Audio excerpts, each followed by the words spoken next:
Olá, sejam muito bem-vindos. Hoje o convite é para a gente ajustar o foco e olhar para o nosso mundo social de um jeito completamente novo. A ideia é explorar uma lente, sabe? Uma ferramenta poderosa que ajuda a gente a enxergar os padrões que se escondem por trás da correria, do caos do nosso dia a dia. Então, vamos lá, mergulhando de cabeça nisso. A primeira pergunta que a gente precisa se fazer é essa aqui. Como é que se entende um mundo que parece que está virado de cabeça para baixo, um mundo em constante mudança, onde aquilo que era certeza ontem, hoje já não vale mais? Foi justamente esse desafio, essa confusão toda, que acabou dando origem a um jeito totalmente novo de pensar. E para a gente entender esse jeito novo de pensar, a gente precisa fazer uma pequena viagem no tempo. Voltar para uma época, nossa, de uma agitação social gigantesca. Foi um momento em que os alicerces da sociedade, sabe, eles foram completamente abalados. Isso exigiu o nascimento de uma nova ciência, algo que conseguisse explicar o que, afinal de contas, estava acontecendo. Tenta imaginar o cenário, a Revolução Francesa e a Revolução Industrial. Elas não foram só eventos históricos que a gente lê nos livros. Não, não. Elas foram verdadeiros terremotos sociais. Viraram o mundo de ponta cabeça mesmo.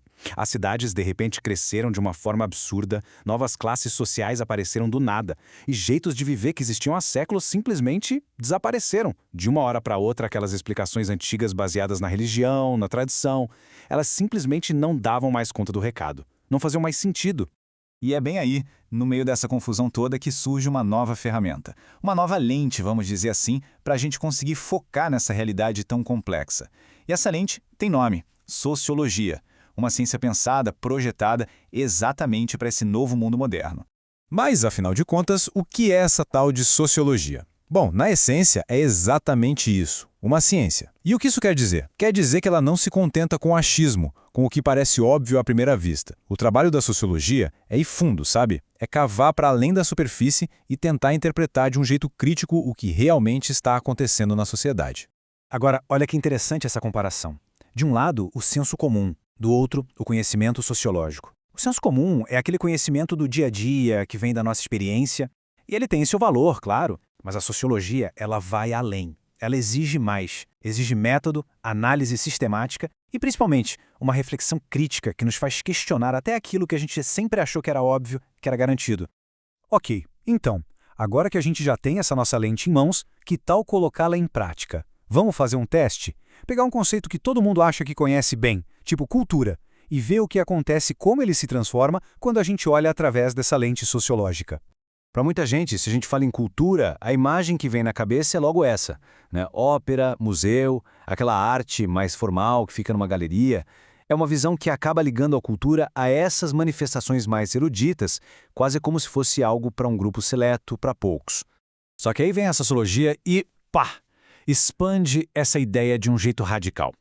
Para ela, cultura é muito, mas muito mais do que isso.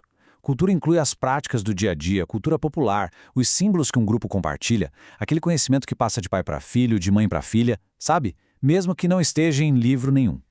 É como se fosse uma grande teia de significados que todos nós, juntos, vamos tecendo. E essa frase resume tudo de forma perfeita. A palavra-chave aqui, o pulo do gato, é compartilhados. Cultura não é uma coisa que uma pessoa tem sozinha, guardada para si. Não, é justamente o que conecta um grupo de pessoas, o que dá identidade, o que dá liga para aquele grupo social. E a gente pode ir ainda mais fundo com isso. Essa lente sociológica nos leva a questionar uma coisa bem fundamental.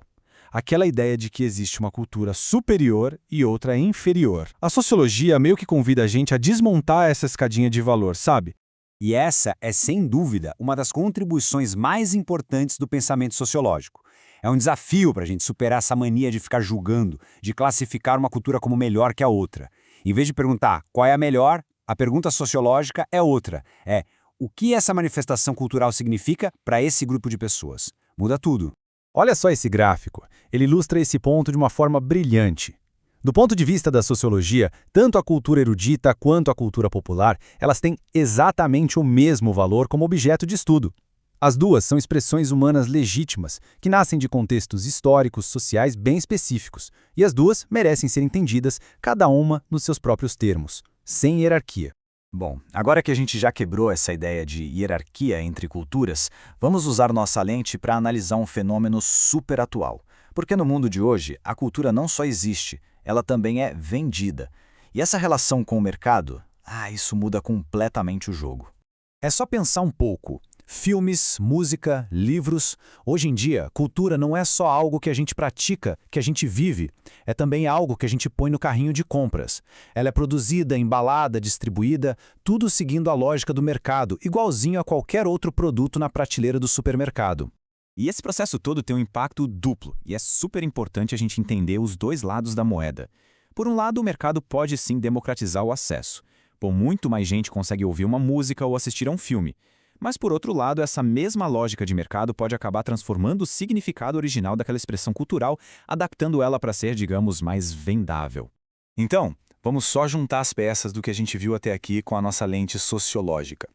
A gente começou com uma ciência que nasceu da própria mudança, uma ciência que nos dá um método para ir muito além do senso comum. Daí, a gente aplicou essa lente na cultura e viu que ela não é só coisa de elite, mas sim o conjunto de práticas compartilhadas que nos define. Vimos como a sociologia desafia hierarquias e, por fim, como ela nos ajuda a analisar essa relação super complexa entre a cultura e o mercado nos dias de hoje. E tudo isso nos deixa com uma última pergunta, uma provocação para a gente pensar. Num mundo em que a cultura vira mercadoria, em que expressões super autênticas podem ser empacotadas e vendidas, qual é o verdadeiro preço que se paga por isso? O que a gente ganha e o que a gente perde nesse processo todo? Fica aí a reflexão. Muito obrigado pela companhia